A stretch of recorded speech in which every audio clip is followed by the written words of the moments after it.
These are the clothes that the lady chosen from the audience was wearing, right? Her clothes are here, but she's nowhere to be found. Right. And do you really need to do that if you're kidnapping them?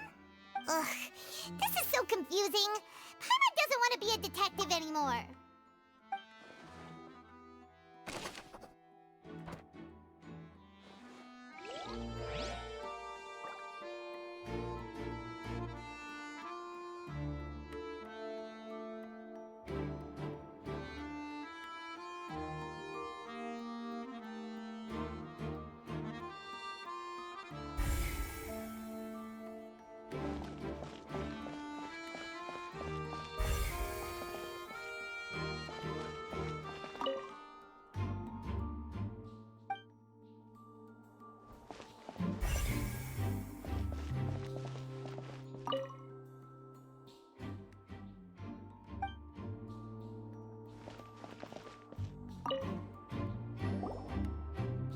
What is this place? It seems someone could fit through here. Huh. Could this have been the suspect's escape route? Alone, perhaps. But if they had to pull another person with them, the space would be too narrow. But there are no other ways in or out of here. Oh, you're right! Let Paimon write that down.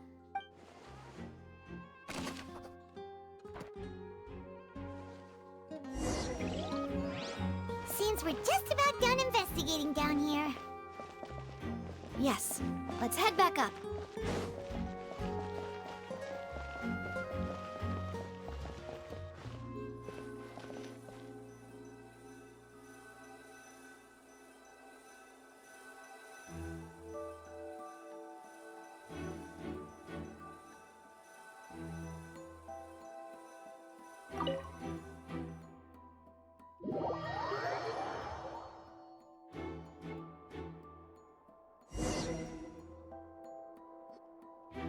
Well, we've ascertained the state of the crime scene. Let's find a place to sort out our findings once Malus returns. Seems to me that there are several things that don't add up here. Apologies for the wait, demoiselle. So, what did the guards say? Did the criminal escape through the vent? They believe the odds of that are very low, since the vent leads to the Opera House's basement. The guards have checked the area carefully. No one left through the basement during the performance or after the incident, and no one was found hiding there. So the tunnels become like a secret chamber then! You know, like the kind you usually see in novels! The plot thickens. Halsey's disappearance and Cowell's death are both quite inexplicable. No wonder Farina was so confident in her accusation. All the current evidence points toward Linny and Lynette. In other words, the charges are very likely to be upheld unless we make some considerable progress. Charges and then trial. So if the charges are upheld, they'll announce a sentence? That's right. This is how a trial goes in the Opera House. During the proceedings, the Chief Justice and the Oratrice will hear statements from both sides. That's right. This is how indemnitium is produced. The statements from both sides, the defenses from attorneys, witness testimonies, and even the audience's emotions will all be projected on the Oratrice. To put it simply, it's as if the Oratrice has its own will, and is a judge in its own right. This also precludes any kind of favoritism on the part of the Chief Justice. And not that this has ever happened anyway. Once both sides have finished speaking, the Chief Justice will make his final decision. This, too, will be used by the Oratrice as a reference. Then, finally, the Oratrice will be consulted by officials. The result it returns is the will of justice itself. Huh? So that machine is the one that actually decides? Paimon thought Neuvillette called the shots. In practice, there is very little difference. Both have always come to the same judgment. Which is why people have great faith in the Chief Justice.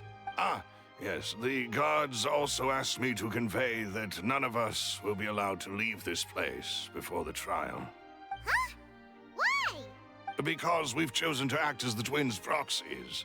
That makes us persons related to the case. They're concerned that we might be colluding with outside parties, or that we might find outside help to disrupt the case. And even if that were not so, it could prove problematic if we happen to spread key information about the case ahead of time.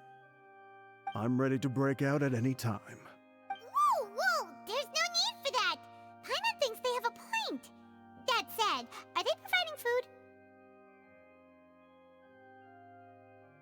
Of course. I just hope you don't mind the lack of options. I'm afraid that catering to all tastes is not in the cards, nor is any guarantee of balanced nutrition.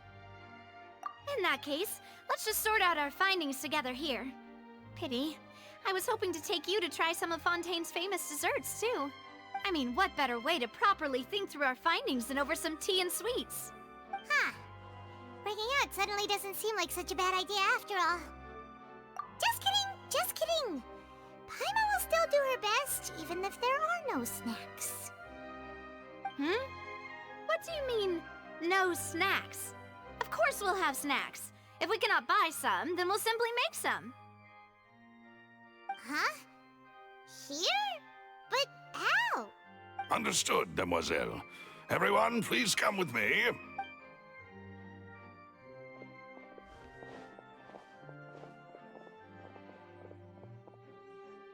Wait, you're carrying a portable stove with you? Yes, I must be prepared to meet the Demoiselle's baking needs whenever the fancy strikes her. I have eggs, sugar, and almonds at the ready.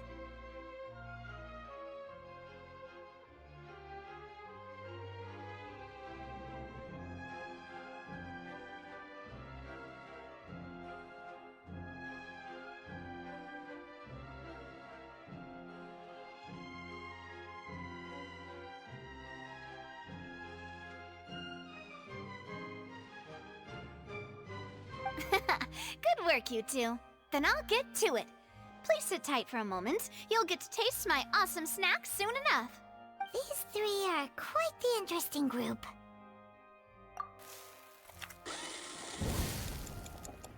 And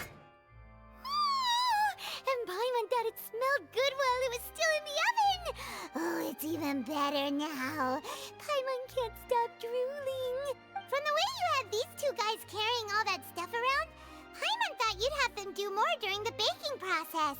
But you ended up doing the entire thing by yourself! Beating the egg whites, grinding almonds, everything! I was applauding. And I was giving encouraging smiles. Paimon was just thinking, aren't you worried about getting your fancy dress dirty beating egg whites and baking like this? Well, I don't think it's carved in stone anywhere that fancy ladies can only read books, sip tea, ride horses, and play the piano. I just really enjoy making snacks. Don't underestimate beating egg whites, by the way.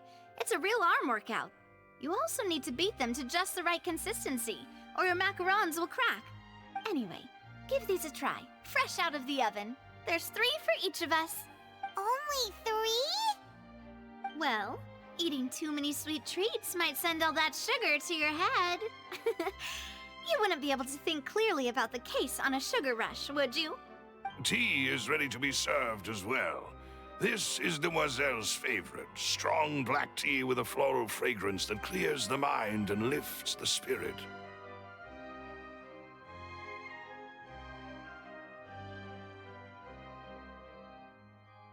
No need for concern. I'm merely doing as I should.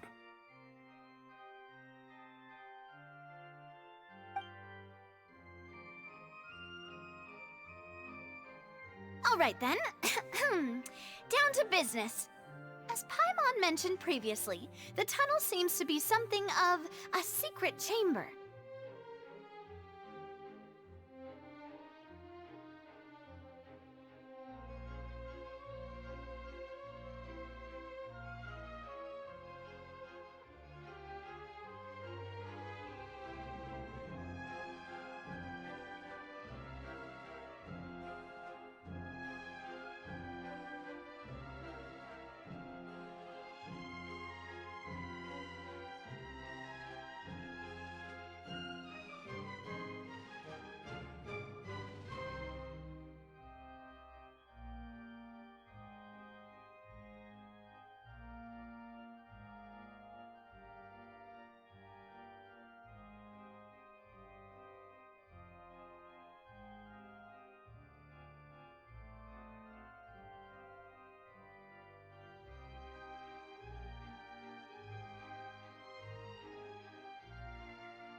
However, we can assume that Linny and Lynette were not alone within it. Some criminal also occupied its sealed confines. The magician twins could have committed the crimes, of course, but they lack any logical motive. Exactly! Why would they do such a thing right when everyone was watching? The flower vase and the thud we heard during the performance could indicate some altercation between Halsey and the criminal in the tunnel. Resulting in the shattering of the vase, the discarding of her clothes, and her abduction. Perhaps the criminal thought that since she was chosen from the crowd, she would be too easy to identify if she was still wearing the same clothes. Paimon thinks that makes sense, but the real trouble is... True. None of the clues we found thus far support the existence of this third person.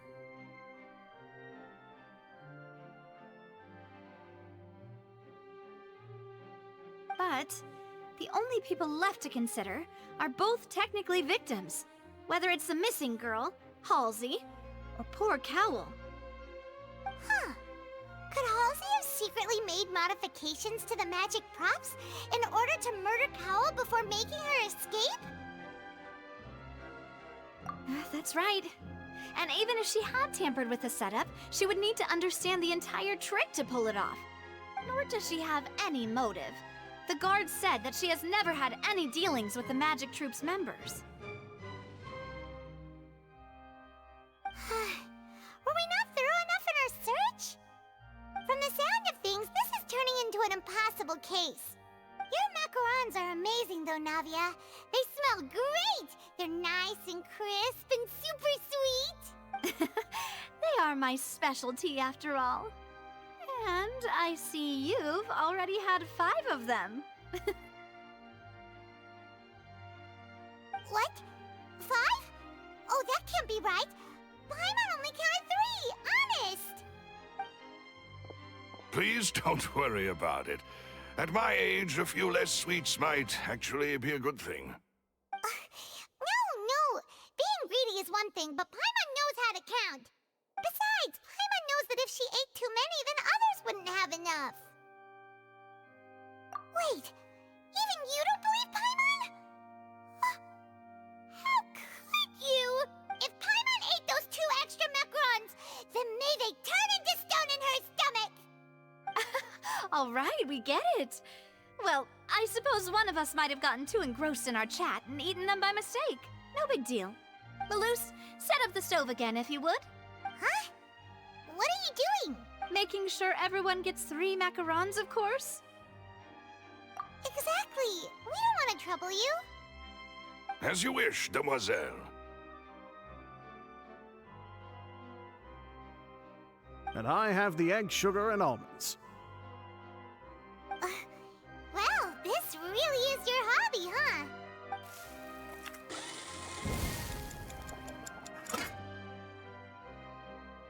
Well, that's it for snack time. I'm going to have another look around the area. I don't know what we're looking for yet, but we've still got some time. As attorneys, I suggest the 2 of you think the case over again. It would be awkward if you got all tongue-tied on stage during the trial. All right, thanks for your help and for the snacks. It was nothing. A small task for the Spina di Rosula. Silver, Maloose, it's time to go. I'll be back if I find anything new.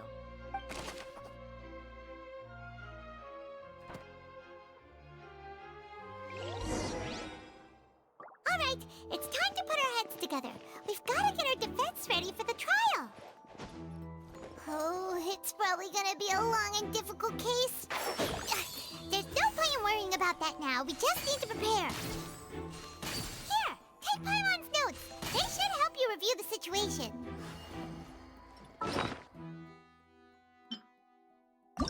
Why would it be him? That size wouldn't have been a problem for Paimon. Whoever the murderer was, they must have made prepper. Paimon doesn't get... This flower vase is probably a prop for the... This is probably a prop...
Don't be afraid to make mistakes.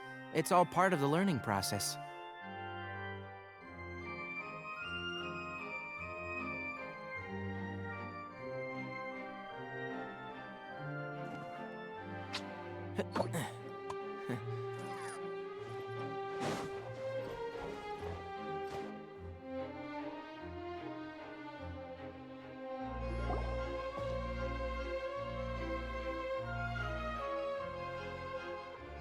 What do we do? The whole situation is so confusing.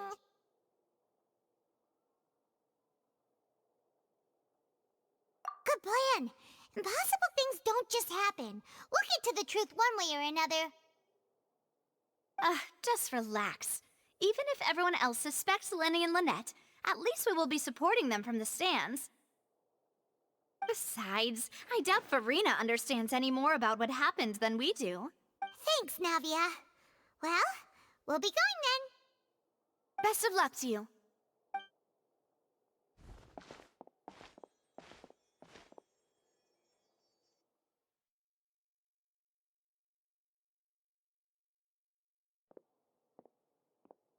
Ah, finally, you're back. Well, how did your investigation go? To be honest, you might be disappointed. No. We're already very grateful that you were willing to help. Well now, don't you all look disappointed. Don't tell me that your investigation came up empty-handed. That was to be expected, of course. The guilty can never produce proof of their innocence. But don't let that stop you. I shall be terribly disappointed should you, my most anticipated foe, concede so easily. Since both parties are present, I declare that the trial regarding the magic show incident is now in session. Firstly, in order for the audience to understand the causes and results of the incident, could we please have Mr. Linney explain the trick? Yes, of course. I will explain while Lynette demonstrates on stage. All the necessary items have been prepared.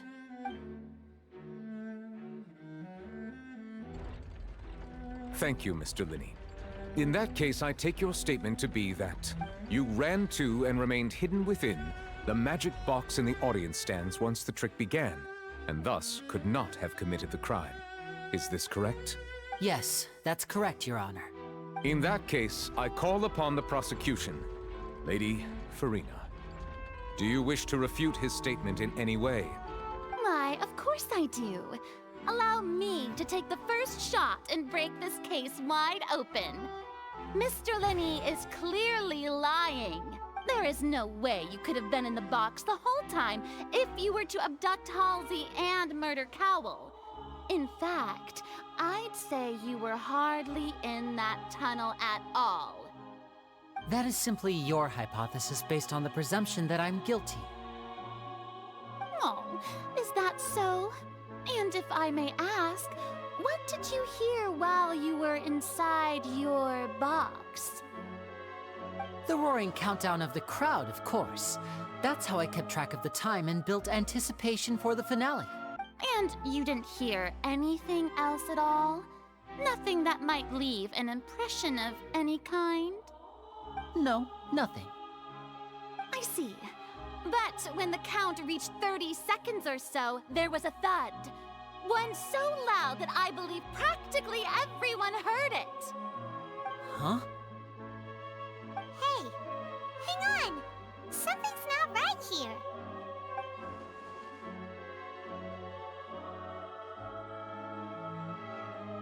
Yeah, I'm sure he could have heard a noise that loud from inside the box. I was right by the box and I definitely heard the thud. Look at those scales. Could those mean...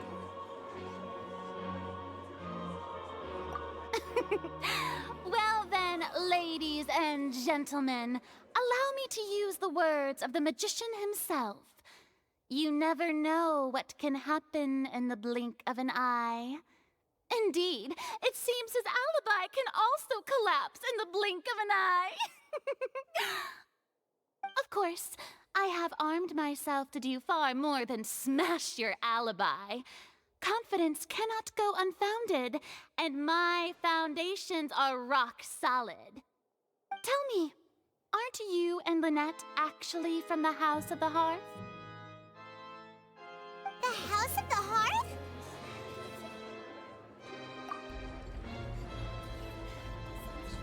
No wonder they did something like this. So the serial disappearances were the Fatui's doing. Now it all makes sense. I've got a feeling that what happened on stage probably wasn't just an accident.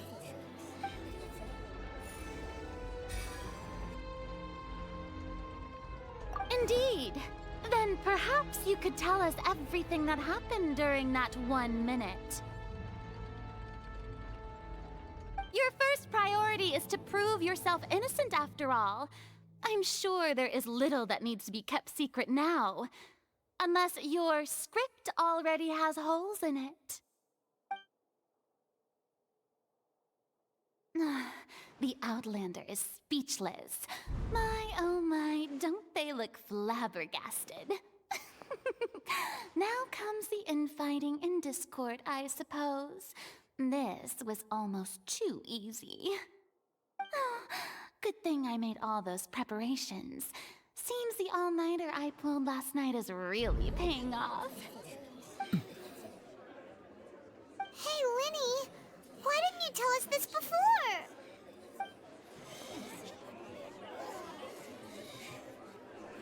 Order! Order! Mr. Linney, allow me to re-establish the facts. Lady Farina has raised 2 points. First, when the thud was heard in the Opera House, you were neither in the box nor the tunnel. Second, you and Ms. Lynette are both members of the House of the Hearth. Are these claims true?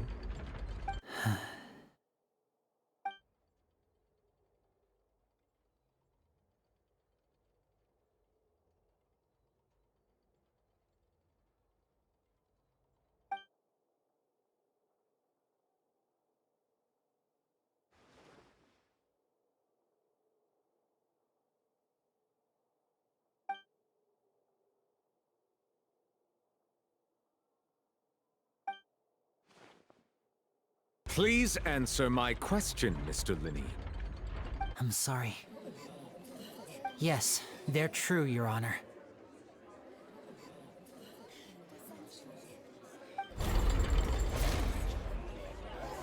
I knew it! Well, that's it. We might as well move on to the sentencing already. What should we do now? Granted.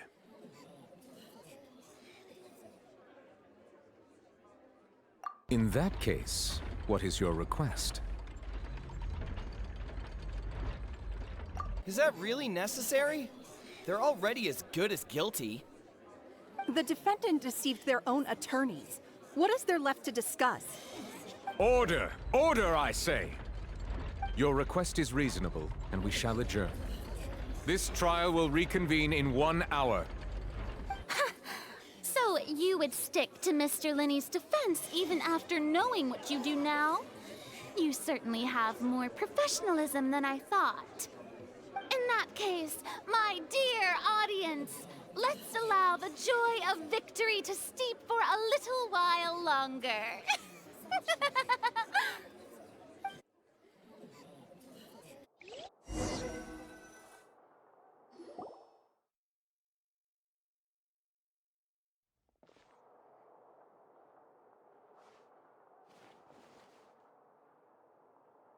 Well, this is awkward.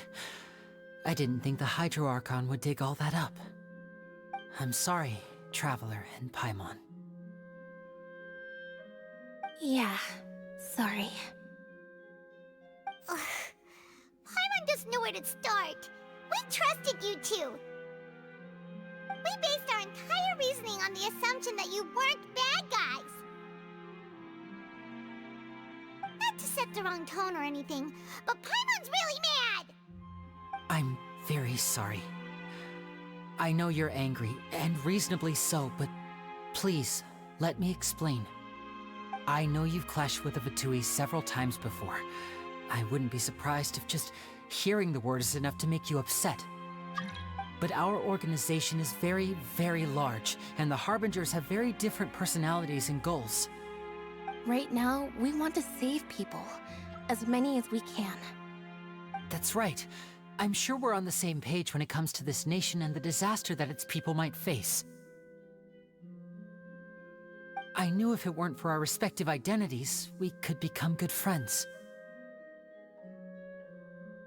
That's why I didn't wish to flat out lie to you, but chose to hide some details instead. The truth is very important, but being completely transparent about everything would see us spending more effort than we need to. Right. So, you be the judge. Heck, if I were you, I fear that I'd even struggle to trust me at this point. You met a Fatus who works as a magician, a trickster by trade. All by coincidence, too. But still, I'm asking you to trust me. I am no criminal. At least, not in this case. Sorry. Please forgive us. Well, you both say that, but...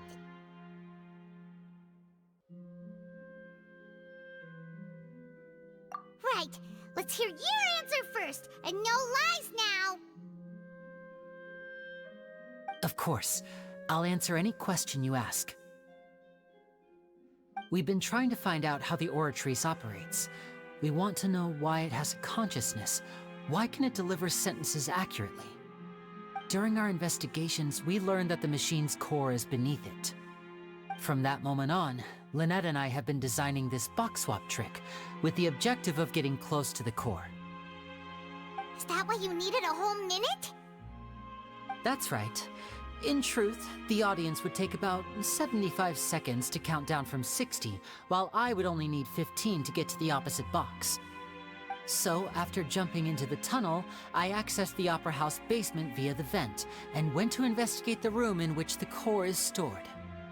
That air vent was created during the construction of the tunnel specifically to execute this step. Well, nothing. As soon as I reached that room and was about to investigate, I heard someone's voice.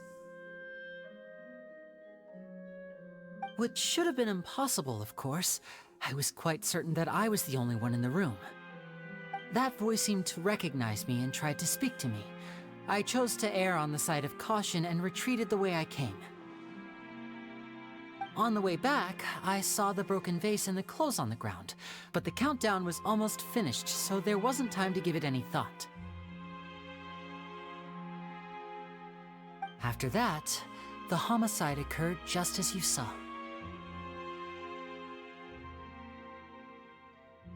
Well, that explains why you didn't hear the thud. Because of that prophecy I told you about, of course.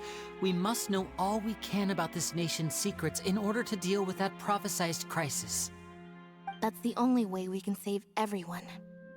So, there you have it. The whole truth.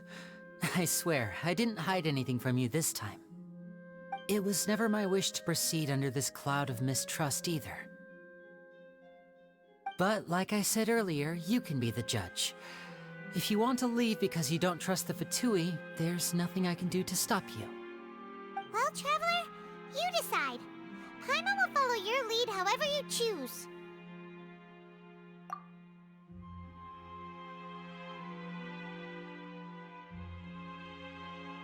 Okay, thank you. Thanks for giving us a chance. The current problem is that the scales are tipped pretty badly against you two. If we want to refute the Hydro Archon's accusations, we're gonna need a seriously watertight defense. Huh?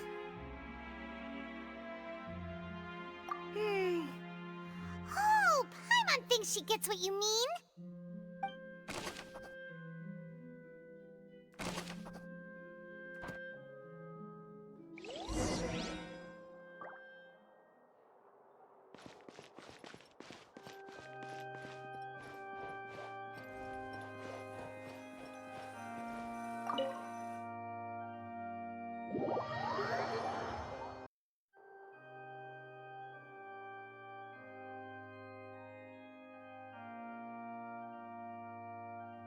Both parties have returned to their positions.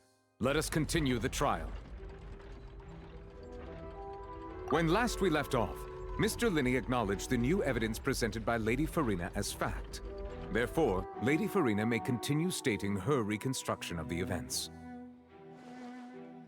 Ugh, that took long enough. Now then, if everyone would lend me their attention. At this stage, let's revisit that scene from Linney's perspective.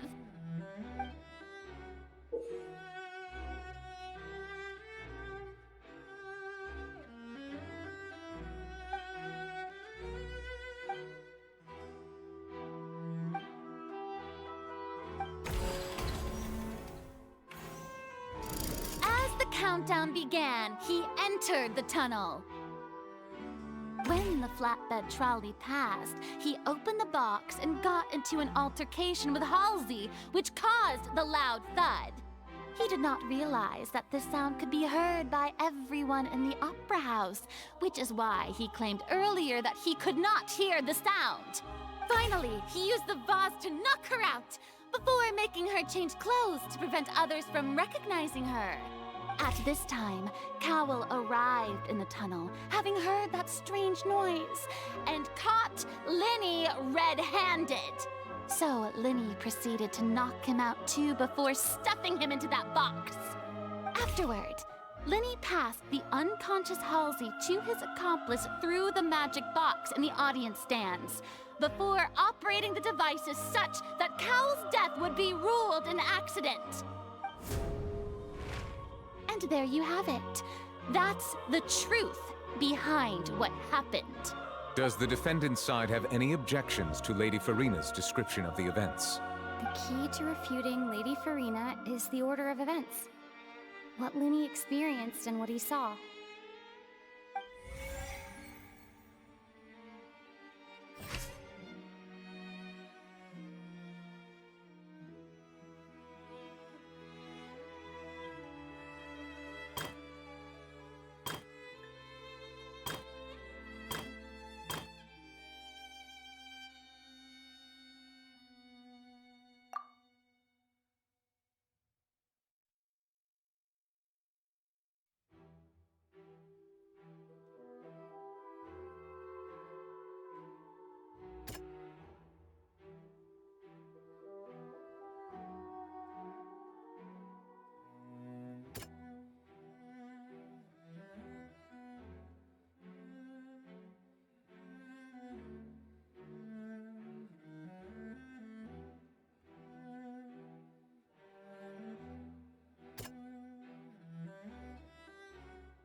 Seems this won't produce a particularly effective rebuttal.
see.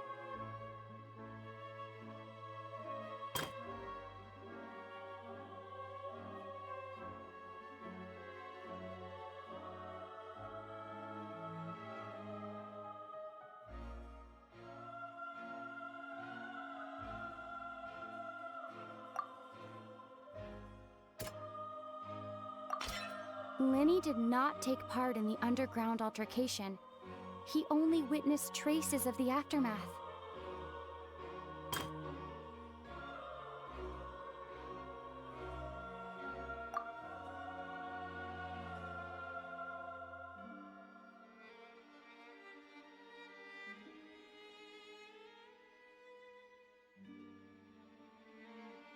Hmm.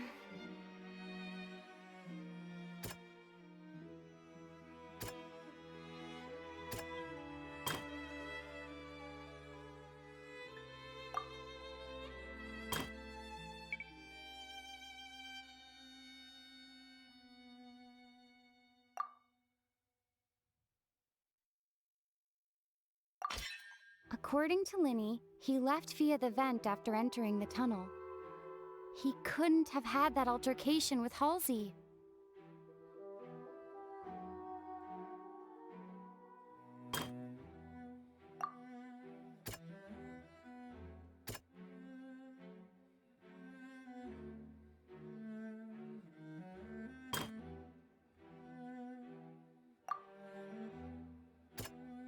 Hmm.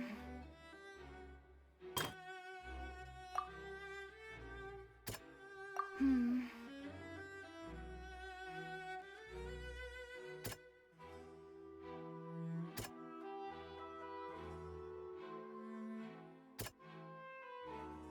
Hmm. Hmm.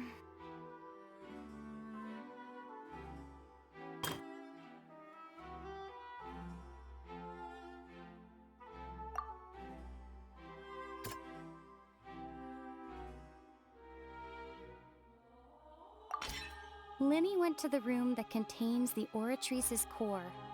This is the actual truth.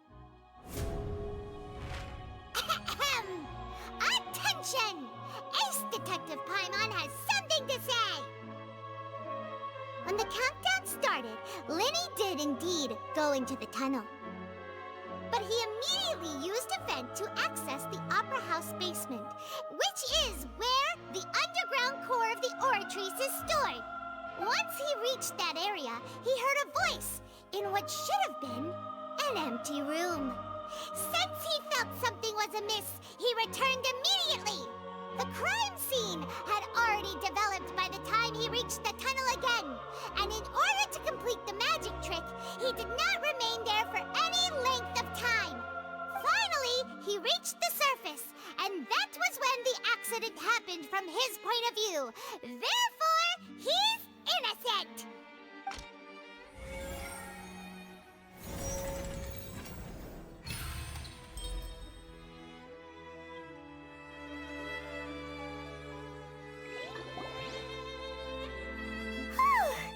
Paimon did it! Paimon actually managed to say all that! Oh, wasn't it awesome? In other words, you believe that he knew nothing of the incident? That's right! My reasoning?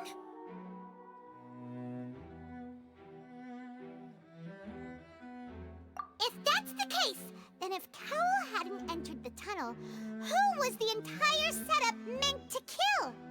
Assuming that what you say is true, Linny only needed to kidnap the young girl to cause a new disappearance case. What would the point of killing someone on stage be? Oh, they have a point.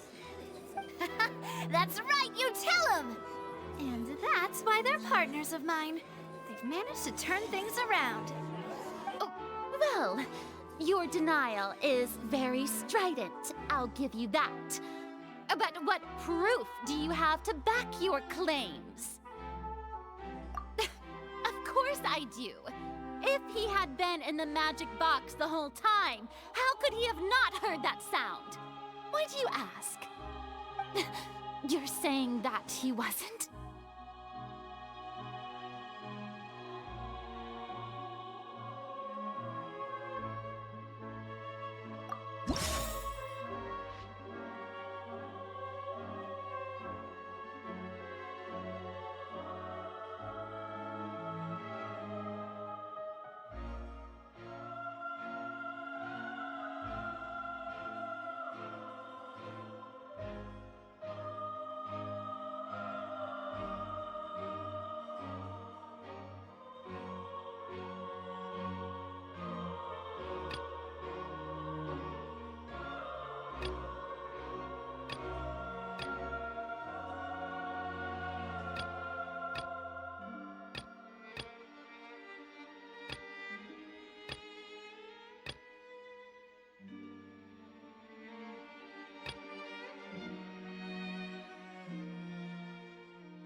That's right!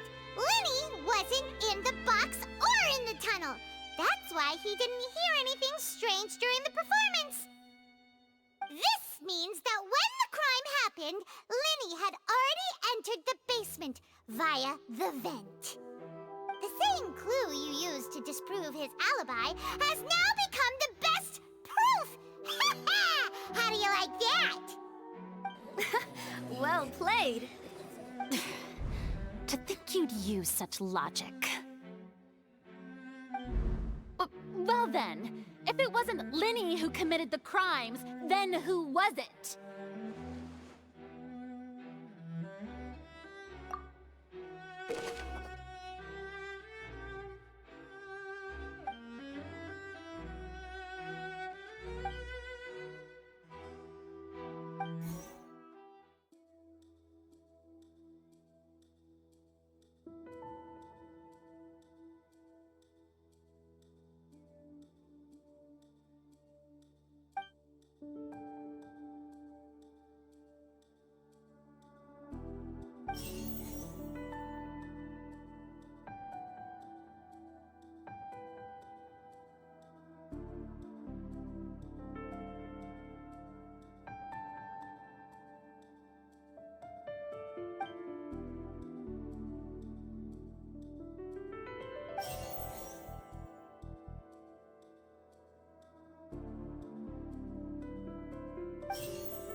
Could there have been a third person involved?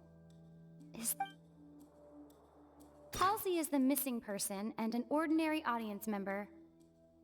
Or did she have her own scheme all along?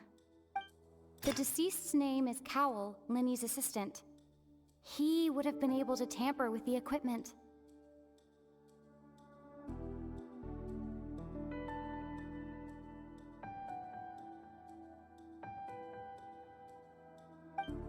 Halsey is the missing person and an ordinary audience member.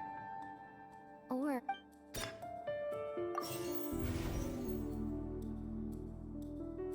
could there have been a third person involved? The deceased's name is Cowell, Lenny's assistant. He would have been able to tamper with the equipment.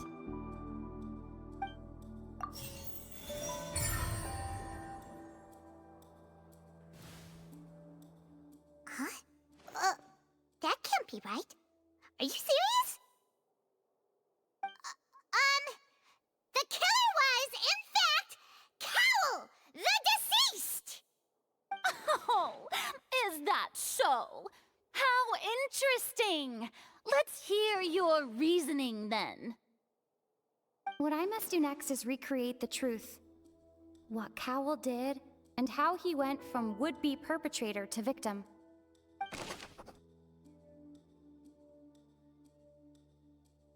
Lenny was not in the tunnel at that moment, which gave our criminal ample time. No one entered or left the Opera House through its entrances. So, where would the criminal have wanted to take Halsey? The deceased's name is Cowell, Lenny's assistant. The sound we heard may have come from a clash between the missing Halsey and the criminal. It would have been tough for both people to fit into that vent. They would likely have bumped into Linny as well. The sound we heard may have come from a clap. No one entered or left the opera. Halsey's clothing was in the tunnel. So, there must have been some fear that she would attract attention.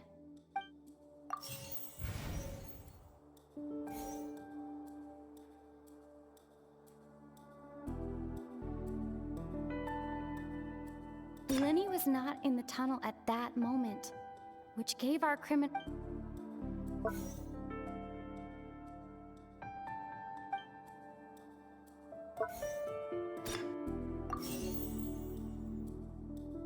It would have been tough for both people to fit into that vent. No one entered or left the opera house through its entrances. So, where would the criminal have wanted to take Halsey?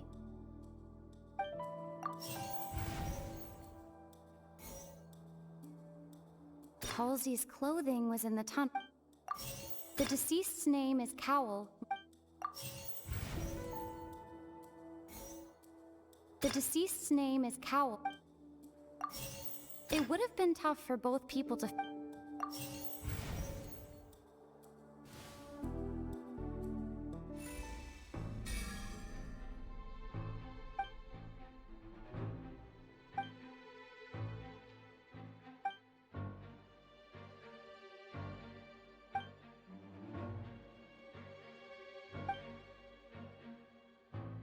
What's wrong, Traveler? Are you still having trouble figuring things out? I see how it is. So this was all just a bluff. And here I thought you had something to show for it. But it seems you're still far from the truth. Look, since we're at a dead end, why not consider a different track? Just like the trick as it transpired, the end result must have been utterly different from the magician's initial design. If only we knew how Halsey disappeared. Well, that would be nice, but the tunnel only has 3 exits, and none of them seem very likely. And it's not like this is a magic trick where you can just make a real live person disappear. You know, like you did from that water tank, Lynette. Excuse my interruption, dear opponents, but do you not see that the crowd is growing impatient? There is no greater sin in this opera house than an awkward delay in the performance.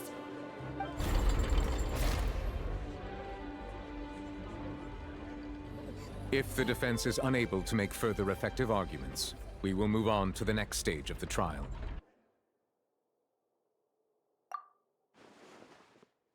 Linny was not in the tunnel at that moment, which gave... The sound we heard may have come from a clash between the missing Halsey and the criminal. The deceased's name is Cowell, Linny's assistant. He would have been able to tamper with the equipment.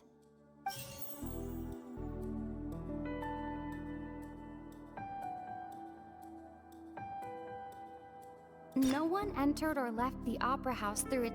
It would have been tough for both people to fit. The vase was not broken by chance. It was used to cover important evidence. The water.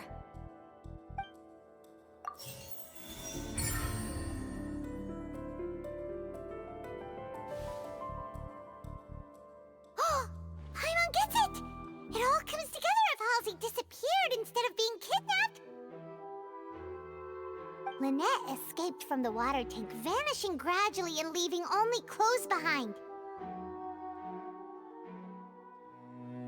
If there's a similar method where a person could be transformed into water... Oh, just a moment, please. I do hope you know how preposterous you sound at the moment. How could a person ever be transformed into water? This is reality we're talking about here, not some magic trick.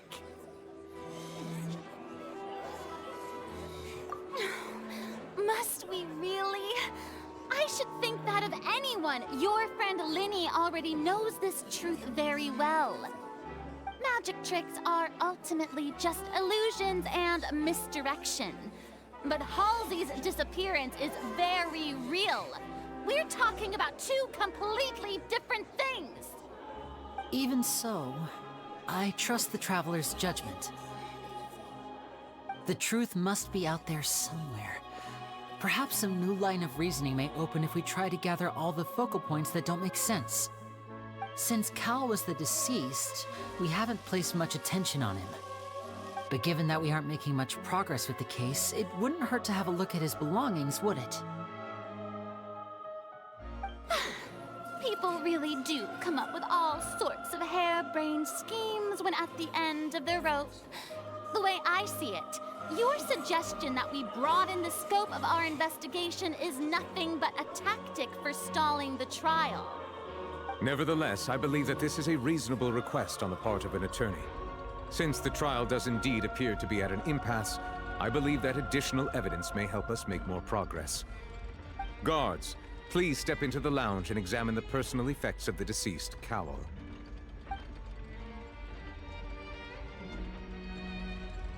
We are still examining the items, but we have already made critical progress that we feel must be shared with everyone post-haste. We discovered several test tubes of fluid within Cowell's baggage, each labeled separately. The notebook in his backpack claims that these fluids are water from the primordial sea. The primordial sea? The note's contents also indicate that Cowell belonged to an organization that sells illegal drugs and that he had an accomplice. The notebook has many entries concerning safe usage of these fluids, in which the keyword dissolve appears many times. One of these tubes was labeled Opera Epiclese, along with yesterday's date. It is empty. The notes also state that these dissolution properties work exclusively on people from Fontaine. It's likely that Halsey was chosen as some sort of test subject. As such, we believe that the defense's hypothesis is, in fact, supported by sufficient evidence. You've gotta be kidding! People dissolving into water? Could something so ridiculous actually be true? Wait a moment. This reminds me of a certain prophecy, but it's just a coincidence, isn't it? Huh. If people can become water, does that mean that the water tank's real use was as a means to hide water stains? And if Cowell was targeting that girl... Wait just a minute. Could that mean... You two, with me, quick! Demoiselle, wait! What about your partners? Let's go. Just trust me. Order! Order! It is undeniable that further examination of the deceased's personal effects has yielded some surprising results, but we cannot yet verify the veracity of these clues. Still, let us assume that these clues are indeed authentic, albeit with the understanding that Ms. Halsey has yet to be found. Guards, please continue examining the items along these lines. Mr. Linney, it appears your hypothesis is supported by the evidence, so please continue speaking. Of course. Thank you, Your Honor. If we uphold this hypothesis, I believe that many of this case's seemingly unrelated clues can be connected together. Right! Like the metal hook! That one didn't make sense at all. Let's think about this. Cowell's methods must have something to do with that water from the primordial sea.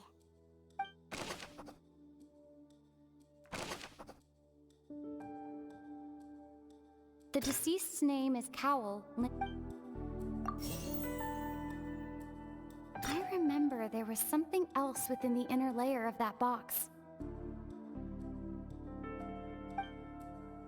The water from the primordial sea should already have been prepped before Halsey entered the magic box. Lynette was in the magic box on stage the entire time. Did she have something to do with this?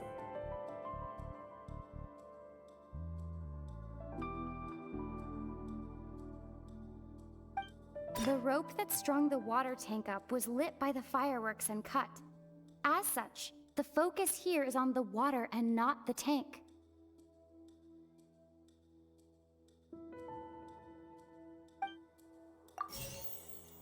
Now it seems like the hook rope was not meant for another magic trick, but was instead some form of triggering mechanism.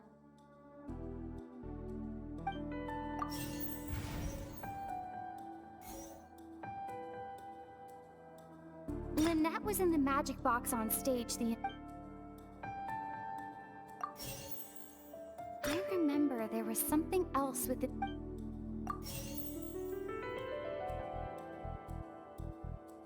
The water from the primordial sea should already have...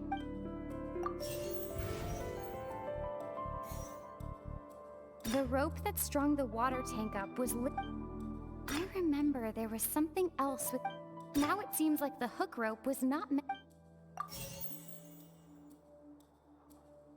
The water from the primordial sea should already have... The rope that strung the water... Lynette was in the magic box on... I remember there was something...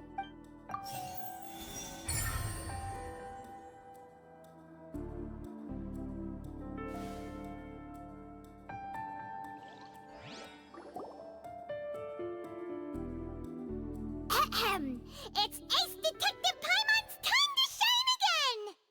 In the original plan, Cowl would tamper with the water tank rope and the number selector securing his target. When the magic box containing Halsey was lowered, the metal hook would retract gradually and pierce the balloon at the top of the box. When the balloon attached to the box popped, the water from the primordial seed inside it would pour down and dissolve Halsey. Afterward, Cowl would enter the tunnel and break the flower vase to conceal the water inside the tunnel, with the remaining evidence being covered up by the water tank on stage. But he encountered something unexpected in the tunnel and wound up being fatally hit by the same water tank he meant to use to cover his tracks. Huh. That does make sense. That actually links together a lot of the more confusing pieces of evidence.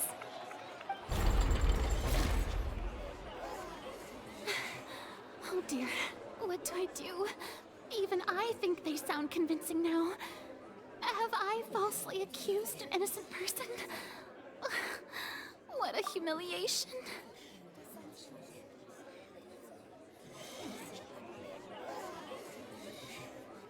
Now, it seems like the only point of contention remaining is the exact circumstances that led to Cal's death.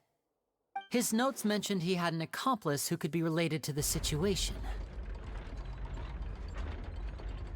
On that note, the guards have just contacted me indicating that they uncovered new evidence.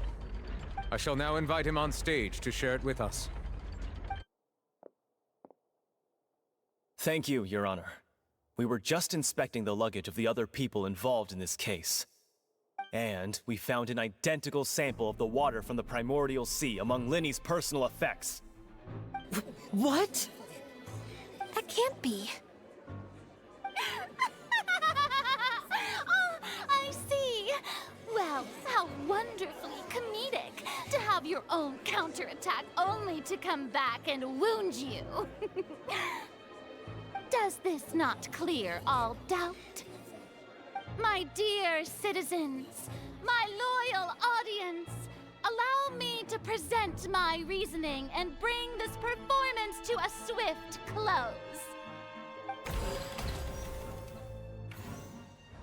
Linny did not need to take part in the dissolution of the young woman at all. Indeed, he did leave the scene via the vent. Having made modifications to the props beforehand, his accomplice Cowl then caused Halsey to vanish using the water from the primordial sea. But upon his return, in cruel avarice, Linny desired sole credit and prepared to do away with his partner in crime. Ultimately, he knocked Cowell out, and the tool meant to cover the crime up also became a murder weapon. Now, as much as I regret having come to such a viciously straightforward conclusion, it does seem that the famed Fatui is quite the cold-blooded and ruthless organization. Am I right, Mr. Linney? We've used up all the evidence we collected. There's no way for us to make a rebuttal here. Is this the end of the road?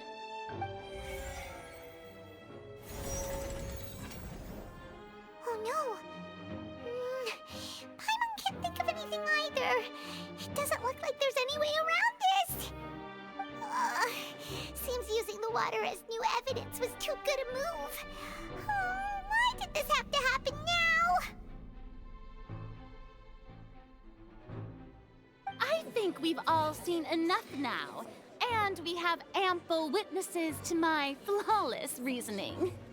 I believe this is indeed the finale!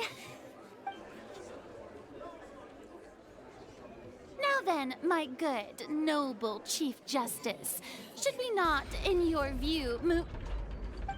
Excuse me, everyone, but I must interject!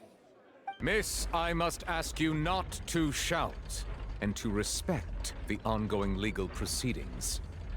Oh, come on. Don't be hasty. I have a good reason for interrupting, you know.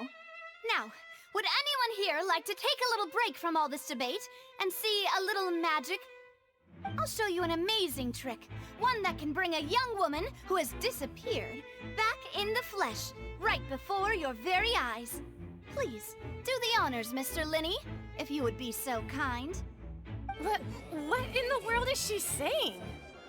No offense, miss, but miracles like that are beyond my scope as a magician.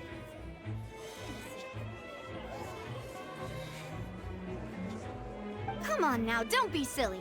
Magic is all about misdirection, isn't it? It often conceals the truth while presenting a fascinating illusion.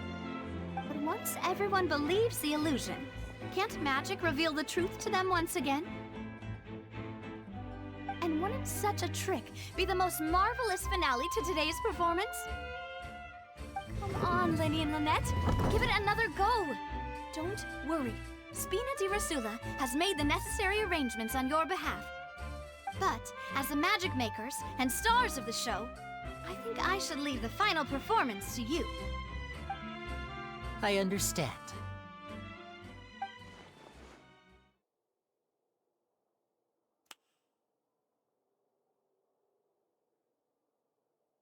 And voila!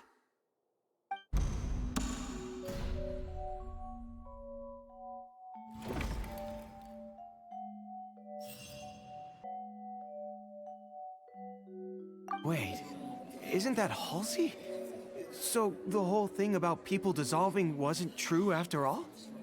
To be clear, I'm only here because this person told me that if I testified, the merit of doing so would lessen my sentence. I was hiding outside this room listening to the proceedings because I was afraid that I would be the one put on trial. I was just feeling happy that no one had noticed me, and then before I knew it, she caught me. That'll teach you to underestimate us three. Where should I begin? I'm sorry. I'm the one who killed Cowell. I admit it. What? Why? Firstly, my name isn't Halsey. It's Lillian, and I'm originally from Mondstadt. I heard that Linny's show was gonna be a real thriller, but I missed the chance to buy a ticket, so I stole one. That's how I make a living. I steal stuff here and there. And I'd never been caught before. But I was noticed at the harbor a few days ago, and I barely got away. Linny was the one who caught me in the act. Hey, no wonder you look familiar. So you were the thief! Liddy even mentioned that you were pretty skilled. Well, and I thought that would have been the end of it, but then the number selector chose me. He even mentioned the Fortress of Meripede. That's a prison, isn't it? So you can imagine how shocked I was. I thought he was on to me for sure. So I played along with the show while looking for an opening to flee, but then I got water poured on me for no reason, and then someone jumped into the tunnel to nab me. I wasn't going to take that lying down, so I knocked him out and stuffed him into the box. There was nowhere to run from there, though, so I had to change my clothes and hide in a box containing performance costumes. I slipped out after the first guard arrived at the scene and continued hiding inside the opera house. Can a person even hide in there? But I swear I didn't know that the water tank would fall down. Really, I swear it. Had I known that, I wouldn't have put him in the magic box. I may be a thief, but I'm no killer. Well, that makes everything pretty clear now, doesn't it? This time, we need to tell the entire story from Lillian's perspective.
The strange sound wasn't from a fight. It was Lillian's attempt to break out when she was frightened.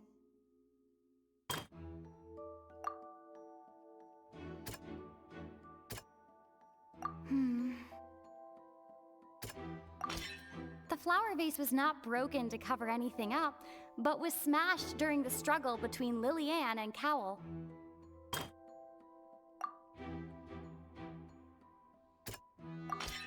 Lillian was afraid that she would be recognized if she left, so she changed clothes and hid, biding her time.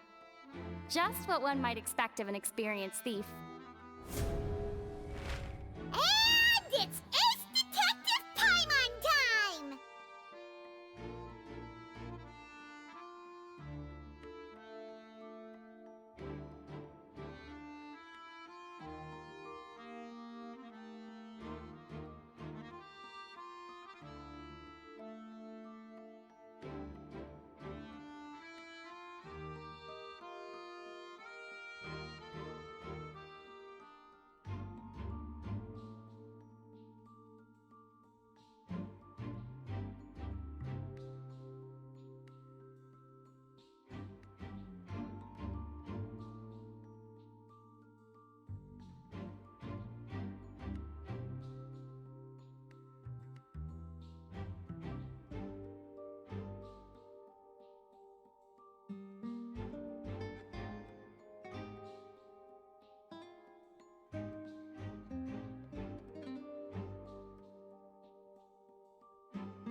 Having been selected out of the blue, Lillian panicked. Her panic only intensified after she entered the tunnel and had water poured on her head. So she kicked the door open, producing the thud we all heard. Hearing the commotion, Cowell leapt into the tunnel, only to discover that Lillian had not dissolved. He did not know that Lillian was not from Fontaine, but was a thief who made her way in by stealing a ticket. Mistakenly believing that the water from the primordial sea needed time to take effect, he tried to force Lillian back into the box. The two broke the flower vase during the struggle, but Lillian came out on top, knocking Cowell out and putting him in the box.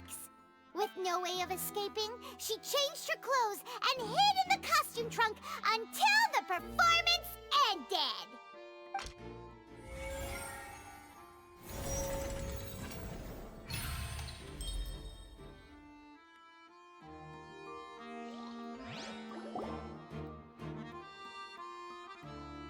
She knew that she would have to go through guard inspection if she tried to leave afterward. So, she has been trapped in the Opera House these last 2 days. She had already become desperately hungry by the time we were chatting over macarons. So, she swiped 2 of them right under our noses. Talk about a sneaky thief. At this point, all the events that happened in the tunnel have now come to light. Ah, so that's the whole story. Bravo! Bravo! Now then, Lady Farina, do you wish to speak against the defense's statements? Please answer the question, Lady Farina. Also, if I may add, the trial has not yet ended. As such, I request that the prosecution not leave the room before the proceedings have concluded. What? Are you reading my mind now?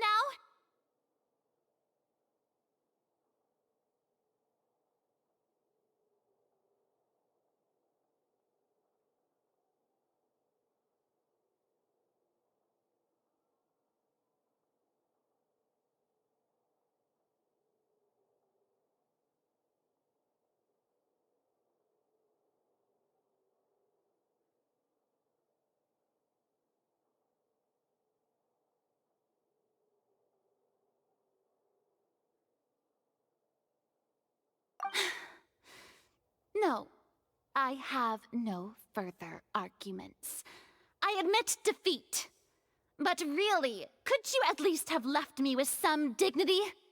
Wow, look at that! She's like a deflated balloon now. If there are no objections, then as the Chief Justice of Fontaine, I shall once again repeat the full sequence of events. The actual perpetrator of the serial disappearances, Cowell, selected his next victim from the audience reservation list. With some modifications to the selector, he could ensure that the pre-selected young woman would be chosen. To cover up any evidence while committing the deed, Cowell thought of allowing the water tank to fall, which would conceal the water left behind after the young woman was dissolved. He also tampered with the rope suspending the water tank, using the fireworks at the end of the performance to cause the tank to drop and hide the watermarks. He poured the water from the primordial sea into a balloon during the preparation of the magic box and stuck it to the box's lid. Finally, he passed the prepared hook on a rope through the gap in the magic box's door when bringing the young woman to said box. When the magic trick officially began, the box containing the woman was lowered into the tunnel, tightening the hook rope and bursting the balloon containing the water. If all had gone to plan, the young woman would be dissolved at this time. However, Lillian was not from Fontaine, and thus fled the box with a loud noise. Realizing that there was trouble, Cowell entered the tunnel and met Lillian. Thinking that the waters had not yet taken effect, he decided to proceed. However, his opponent was more capable than he thought, and he was overcome, knocked unconscious, and placed into the magic box, and thus became his own final victim. Lillian, according to her own statements, then changed clothes and hid until the performance ended, before hiding in other parts of the opera house. As for Linny, he was in the underground structures within the opera house, and was thus ignorant of these happenings. From this reconstruction of events, we can conclude that Linny, the accused, is in fact innocent. While there is much in Linny and Lilianne's conduct that should still be investigated separately, this case, at least, can be handed over to the Oratrice to make the final decision.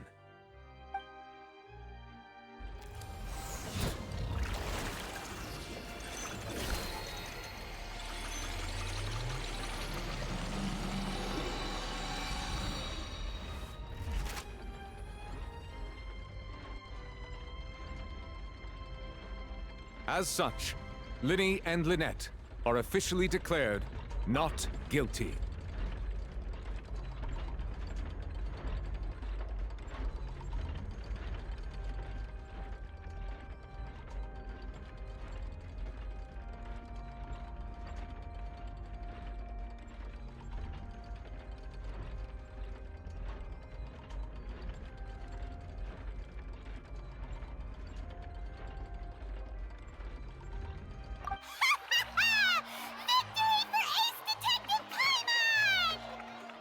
Great work, partners. Thank you all.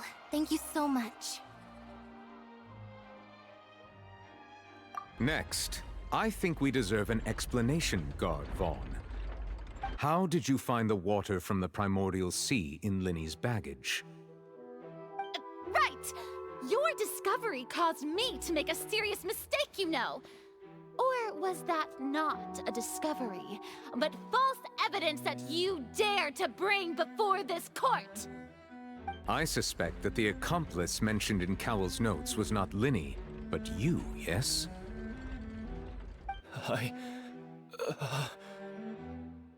I'm sure you know what you must do to lessen your sentence. Speak quickly! Unless you want to earn yourself a one-way ticket to Coupon Town.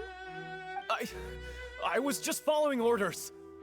We were supposed to place blame for the serial disappearances onto Linny, and thus cause suspicion to fall on the Fatui. The higher-ups said this was the best opportunity to do so. And now that your plan has fallen through, and the secrets of the water have been revealed, you have become a liability to said higher-ups, yes? Therefore, you would be wise to tell everything you know, and seek the protection of the guards. Yes, I'll tell you everything I know. Our boss discovered that the water can cause people to dissolve. It can also be made into a potion, which when extremely diluted, can cause people to experience unforgettable exhilaration. We've been in this business for a while now, and have made decent mora off it. The disappearances were also the boss's idea. I mean, this is the boss we're talking about.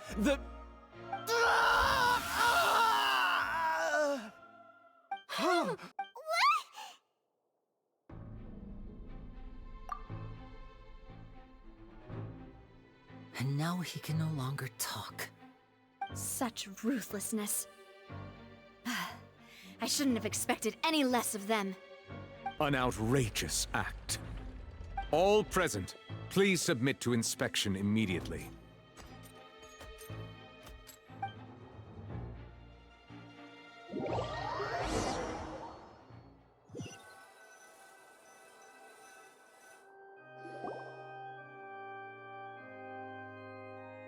So, we're just going back now? That's true, but... Traveler, Paimon! Please wait. Linny... I know you may not want to speak to me right now. Maybe you don't even want to look at me. But still, let me thank you again for defending me to the end, even after you learned that I'm a member of the Fatui.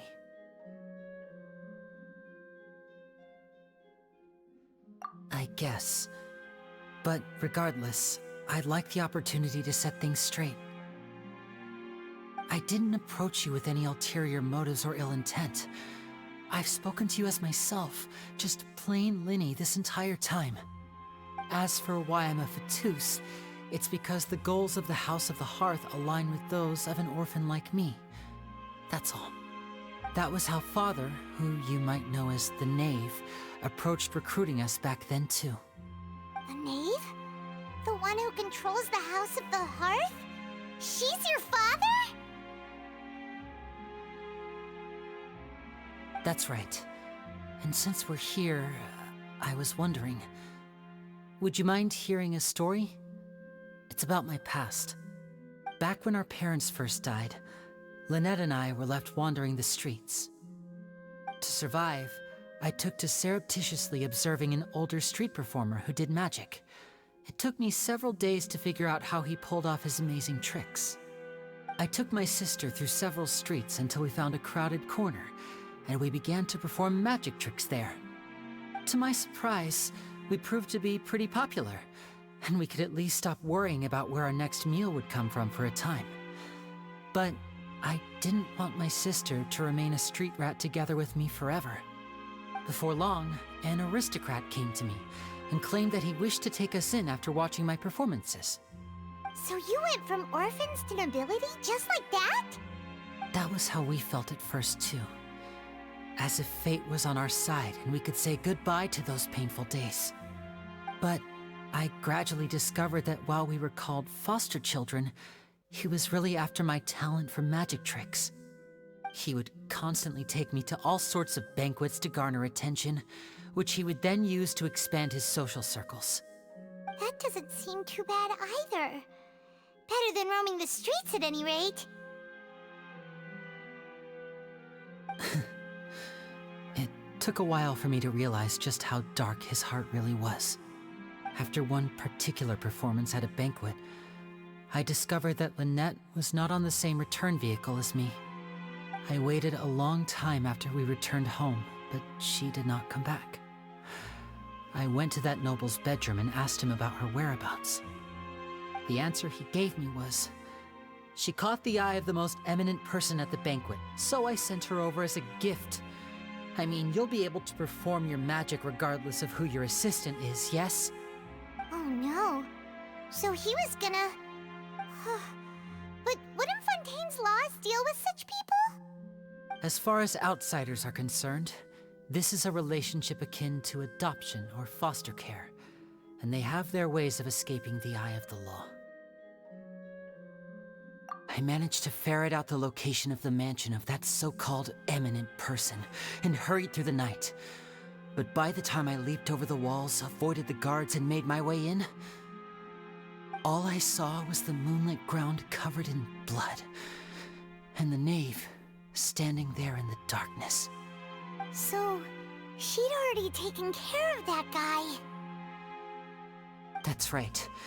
She had rescued my sister before she could come to any harm, and had even discovered several girls hidden in a basement, all of them orphans. Father, I mean, the knave, might have seen something in me, and so she made me an offer. The House of the Hearth welcomes you, for your interests align with ours. Here, none will ever betray you. Indeed, betrayal shall never be permitted here. I was hesitant to trust her. I mean, I had just been betrayed by nobles. But she was also quick to destroy the noble who had taken us in at first, giving us back our freedom. Oh, so that's how the two of you joined the House of the Hearth.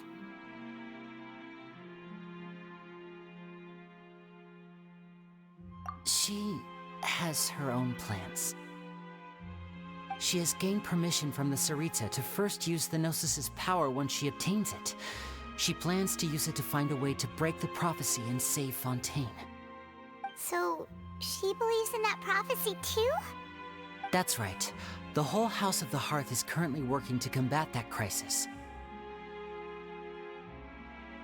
Today's case has also proven that people from Fontaine can indeed dissolve into some sort of water, thus further supporting the prophecy. All of us house members here, Lady Arlecchino herself included, are from Fontaine. We won't give up on defending our homeland. To us orphans, the only connection we have left to this world, apart from our family, is our homeland. So, from small deeds like distributing magic pockets to huge schemes like stealing a Gnosis, everything is aimed at dealing with that prophecy. It's all right. I understand. The only thing I can do is relate all this to you. I just hope you can understand that even as a member of the House, I have never stopped making my own decisions, and that I believe what I'm doing is right. If you should need anything at all in the future, feel free to find me. I will do my best to help you, as plain Linny.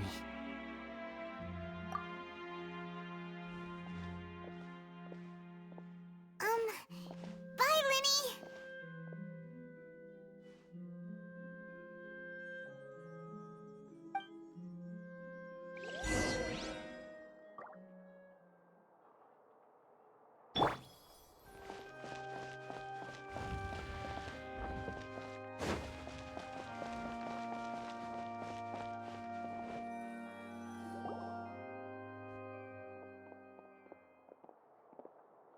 Hey there.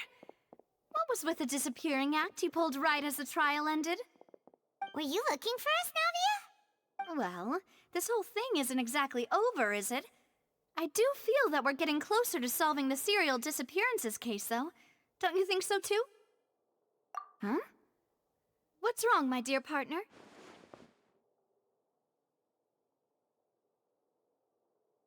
Besides, are you sure we're the ones who can crack a case that's been cold for decades now? And given that there's new evidence from the trial, there should be a trail of breadcrumbs for the Hydro Archon's people to follow now, right? Ah. I see. Well, I won't lie. I'm a little shocked to hear that from you.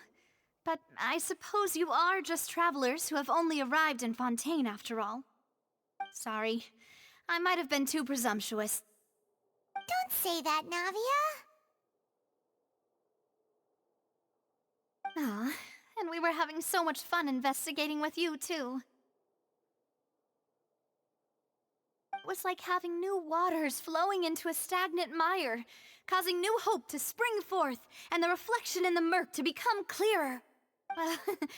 Sorry about that. I'm a bit prone to nostalgia. Don't mind me. Wait, shall we have a farewell meal? You know, to commemorate our time as partners? Huh? Do we really need to get that formal?